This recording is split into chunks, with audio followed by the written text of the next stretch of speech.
ఆక్స్ఫోర్డ్షైర్లోని డ్యూవార్స్ form క్వార్రీలో 166 million సంవత్సరాల పాత dinosaur tracks కనుగొనబడ్డాయి.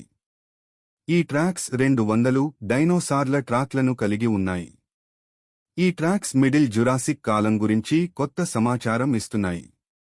ఈ ట్రాక్స్కు చెందిన డైనోసార్లు పెద్ద, పొడవైన చీలికలతో ఉన్న సావ్రోపోడ్స్గా భావించబడుతున్నాయి. ఈ డైనోసార్లు సీటియోసారస్ అనే ప్రాముఖ్యమైన జాతికి చెందినవిగా అనుమానిస్తున్నారు. ఇవి 60 అడుగుల పొడవు ఉండే పెద్ద హెర్బివోర్స్. ఇక మెగలోసారస్ అనే 9 మీటర్ల పొడవైన శక్తివంతమైన డైనోసార్ కూడా ఈ ట్రాక్స్లో భాగంగా కనుగొనబడింది. విజ్ఞాన శాస్త్రవేత్తలు ఈ ట్రాక్స్ని డైనోసార్ హైవే అని పిలుస్తున్నారు.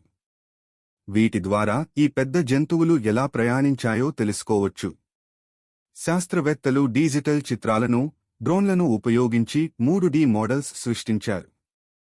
ఈ కనుగొనుగోలుతో మునుపటి 30 సంవత్సరాల క్రితమీ కనుగొన్న ట్రాక్లపై మరింత వివరాలు తెలియజేస్తున్నాయి. ఈ ట్రాక్స్ను ఆక్స్ఫర్డ్ మ్యూజియం ఆఫ్ నేచురల్ హిస్టరీలో ప్రదర్శించనున్నారు.